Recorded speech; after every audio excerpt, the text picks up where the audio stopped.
नमस्कार फरीदाबाद। आप देख रहे हैं फरीदाबाद 24/7 न्यूज जयप्रकाश के साथ। मैं आपको बता दूं, फरीदाबाद लोकसभा के पृथला विधानसभा में मैं मौजूद हूं और हमारे साथ हैं डॉक्टर नीतू बान जी। पृथला विधानसभा से संभावित प्रबल दावेदार हैं कांग्रेस पार्टी से। लगातार डोर टू डोर कर रही हैं, गांव गांव जाकर के लोगों को समझा रही हैं कांग्रेस पार्टी की नीतियां। और खुद भी डॉक्टर हैं, खुद भी प्रोफेसर हैं, स्कूल चलाती हैं, कॉलेज चलाती हैं, शिक्षा के क्षेत्र में भी बड़ी भागीदारी है। एक बार जानेंगे नीतू मान जी से किस तरीके की तैयारियां पृथला विधानसभा से। डॉक्टर साहब नमस्कार। नमस्कार। आपका बहुत बहुत स्वागत है हमारे चैनल में। धन्यवाद आप। नीतू मान जी, पृथला विधानसभा में लगातार तैयारी कर रही है, 4 से 5 प्रबल दावेदार हैं कांग्रेस पार्टी से। पहले भी कांग्रेस के विधायक यहाँ से रहे पूर्व में, रघुवीर सिंह तेवतिया जी, आपका भी नाम चर्चित है पृथला विधानसभा में। एक मात्र पृथला विधानसभा में महिला है। हाँ जी। तो किस तरीके से देखती हैं, किस तरीके का प्यार लोगों का आपको मिल रहा है, किस तरीके से दावेदारी की? देखिए, मैं इस हल्के की बेटी हूँ, पृथला विधानसभा की मैं बेटी हूँ और पहली बार पृथला विधानसभा में किसी बेटी ने आगे आके काम करना शुरू किया और आगे अपनी नींव रखनी शुरू की है। महिला सशक्तिकरण की मैं बात करती हूँ। इससे पहले कोई महिला इस क्षेत्र में आगे नहीं आई, बेटियां आगे नहीं आई। तो एक परिवार का, इस हल्के के बड़े बुजुर्गों का जो मुझे आशीर्वाद मिल रहा है, जो भाइयों का मुझे समर्थन मिल रहा है, उसी हिम्मत के साथ, उसी आशीर्वाद के साथ मैं आगे बढ़ रही हूँ। और ये मेरा सौभाग्य है मान लीजिए, और मुरली वाले की मेरे पे कृपा हमेशा रहती है कि इतना भरपूर समर्थन मुझे है यहाँ से अपनी बेटी को, इस हल्के से, कि मैं ऋणी रहूंगी। और मैं वादा करती हूँ कि मैं इस अपने भाइयों को और अपने पिता तुल्य बड़े बुजुर्गों को कभी हमेशा गर्व महसूस होगा अपनी बेटी पे। क्या क्या मैनिफेस्टो आपको रहेगा विधानसभा चुनाव लड़ने के लिए, क्योंकि पृथला विधानसभा पिछड़ भी चुकी है और आप विकास कार्य तो देख ही रहे हैं। देखिए, पृथला विधानसभा हमारी 90 विधानसभाओं में सबसे ग्रामीण विधानसभा है और काफी पिछड़ गई है। यहाँ पे जितने भी नेता बने, विधायक बने, जितने भी परसिमन के बाद 2009 के में परसिमन हुआ था हमारी विधानसभा का, 2009 के बाद हमारे जितने विधायक यहाँ पे, उन्होंने किसी ने भी काम नहीं किया। और यही एक रीजन है कि हम बहुत पिछड़ गए हैं यहाँ पर, जबकि हमारे अपनी विधानसभा में 400 से ज्यादा कंपनियां काम कर रही हैं। आप यकीन मानिए कि जिस विधानसभा में, जिस हल्के में 400 से ज्यादा कंपनियां काम करें, वो पिछड़ी नहीं हो सकती। तो ये नीतियां गलत रही सरकार की, हमारे यहाँ पे जो उन्होंने नेता बन के आए उनकी नीतियां गलत रही, उनकी ईमानदारी में कहीं ना कहीं कमी रही, उनकी नीयत में कमी रही, जिसका भुगतान हमारी जनता कर रही है यहाँ पर। और मेरा वादा है अपनी हल्के से, अपनी पृथला विधानसभा से, कि इस बार आपकी बेटी आ रही है और हम 90 विधानसभा में पृथला विधानसभा को सबसे विकसित विधानसभा बनाएंगे। आप महिला हैं, जब महिलाओं के बीच में जाती है तो क्या महिलाओं का मैसेज होता है आपके लिए, क्योंकि कहीं ना कहीं आकर्षित करता है महिलाओं का जो भाव है वो तालमेल बैठता है, उसके साथ साथ समर्थन किस तरीके से महिलाओं का? देखिए, महिलाओं का और माताओं का, मेरी बेटियों का, मेरी बहनों का भरपूर समर्थन है मेरे साथ। मैंने आपको बताया कि पृथ्वी विधानसभा से पहली बार कोई बेटी बाहर आई है और पहली बार बेटी ने महिला सशक्तिकरण के ऊपर नींव रखी है और आगे बढ़ने का काम किया है। डॉक्टर नीतू मान जी चुनाव लड़ेंगी, क्या मैनिफेस्टो, किन किन मुद्दों पर आप चुनाव लड़ेंगी जो कि जनता के बीच में आप रखेंगे? देखिए, मेरा सबसे जो मेजरली मेरा काम करने का यहाँ पर अपनी विधानसभा में है, क्योंकि मेरा मानना है कि अगर मेरा समाज, मेरा हल्का अगर शिक्षित होगा तो मजबूती आने वाली पीढ़ी को जरूर मिलती है। तो सबसे पहले मैं शिक्षा पे भरपूर जोर दूंगी। मेरा मानना है कि यहाँ पे हर एक बच्चा, हर एक बेटी मेरी, हर एक मेरे भाई भतीजे, यहाँ पे शिक्षा को महत्व जरूर दूंगी मैं अपने। और दूसरा मेरा रोजगारी के ऊपर रहेगा कि इतनी कंपनियां जो मेरे अपनी जमीनों पे खड़ी हुई हैं, मेरे अपने हल्के में खड़ी हैं, उन कंपनियों में हमारे जो नौजवान हैं उनकी नौकरियों का परसेंटेज जरूर फिक्स होना चाहिए। महिलाओं का जरूर होना चाहिए। हमारे हल्के में इतनी कंपनियां हैं, महिलाएं जो हमारी रोजगारी के लिए दूर दूर जा रही है, कोई कहीं जा रही है, हमारे अपने हल्के में इतने रोजगार है। अगर हम उन पे काम कर ले, सही नीतियां अप्लाई कर दें उनके ऊपर, तो डेफिनेटली मैं अपनी विधानसभा में काफी कुछ कर पाऊंगी। अच्छा, आज पृथला विधानसभा के चंदावली गांव में जेजेपी पार्टी के जो हरियाणा के पूर्व मुख्यमंत्री पहुंचे, उन्होंने कहा कि 75% आरक्षित मैंने यहाँ के रोजगार के लिए विधानसभा में व्यवहार है। लगता है कि 75% लोगों को यहाँ रोजगार मिल रहा है। देखिए, ऐसा है कि आप वादाएं तो काफी करते हैं और आपकी कथनी और करनी में हमने देख भी लिया है कि आपकी कथनी और करनी में जमीन आसमान का फर्क है। आप जो बोल रहे हैं उसको लागू कीजिए, क्योंकि बोलना बहुत आसान है, उस पर करना मुश्किल है।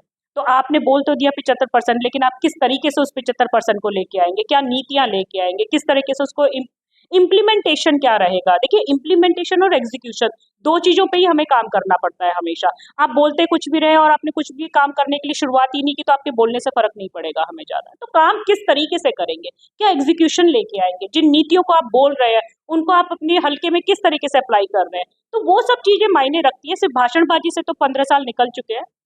जनता जाग गई है। जनता में कई बार जनता ने रोने वालों को वोट दे दिया, कई बार जनता ने बाहरियों को वोट दे दिया, कई बार जनता ने टीम वालों को वोट दिए थे। लेकिन मेरा मानना है कि इस बार जनता जाग चुकी है और इस बार सभी हमारे भाइयों को है कि हमें आगे बढ़ना है, एक साथ आगे बढ़ना है, एक समर्थन के साथ आगे बढ़ना है। तो बेटी के साथ, बहन के साथ आगे बढ़ रहे हैं। डॉक्टर नीतू मान जी, जनता एक सस्पेंस में है, क्योंकि आप भी दावेदारी ठोक रहे हैं और भी नेता दावेदारी ठोक रहे हैं। अगर टिकट नहीं मिला कांग्रेस पार्टी से तो क्या नीतू मान चुनाव लड़ेंगे?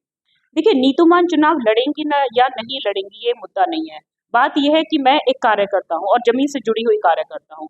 मैं जिस जज्बे के साथ मैं अपनी इस हल्के में खड़ी हूँ आज काम करने के लिए, ये जज्बे में कोई कमी नहीं आएगी, चाहे टिकट मिलती है चाहे नहीं करती। मैं अपनी जमीन पे खड़े होकर काम करने वाली एक कार्यकर्ता हूँ और मैं अपने हल्के पिछले में महिला सशक्तिकरण की बात करती हूँ। मैं अपने हल्के में खड़े होकर अगर शिक्षा की बात करती हूँ तो पूरी मजबूती के साथ बात करती हूँ।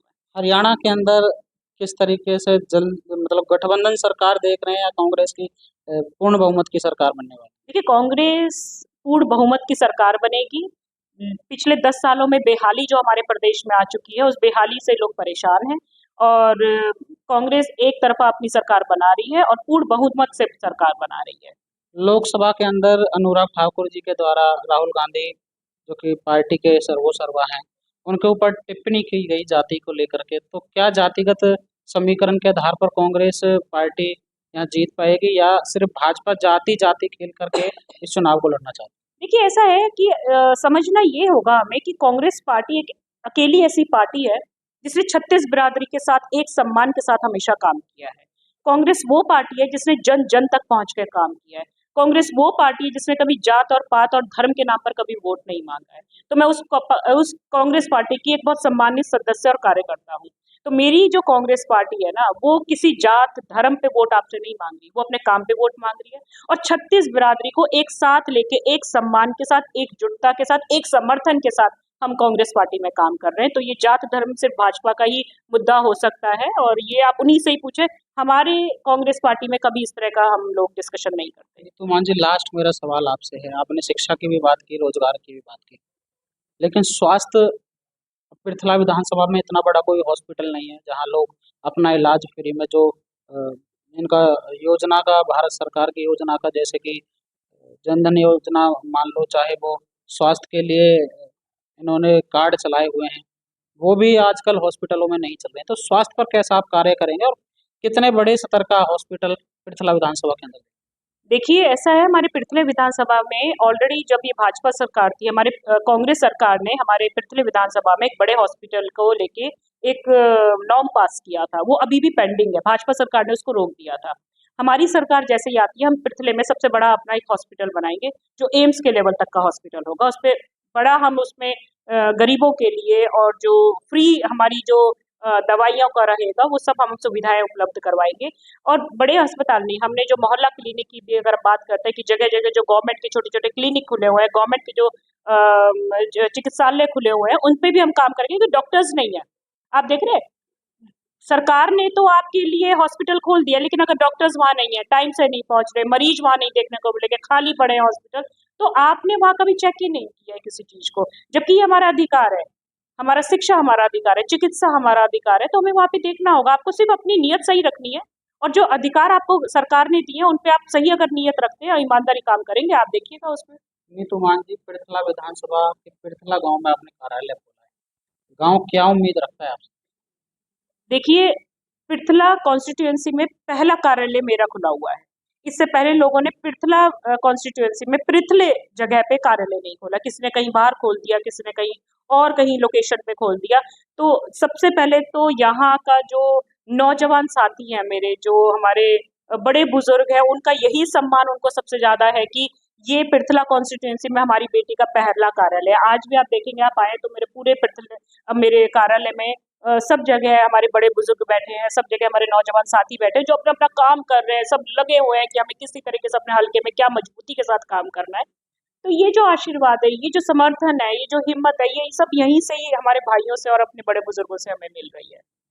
देखिए, हमारे साथ मौजूद थे पृथला विधानसभा के प्रबल दावेदार कांग्रेस पार्टी से डॉक्टर नीतू मान जी, जिन्होंने विस्तार से बताया कि पृथला विकास के पथ से कहीं न कहीं पीछे रह चुका है। आज पृथला की हालत देखी जाए, चाहे वो रोडों की हालत देख लो, चाहे शिक्षा की हालत देख लो या स्वास्थ्य की हालत देख लो, लगातार पृथला पिछड़ता जा रहा है। पिछले दसों सालों में विकास कार्य पृथला में नहीं हो पाए हैं। अगली अपडेट के साथ हम आपके साथ जुड़ेंगे, कैमरामैन कृष्ण के साथ। जयप्रकाश की।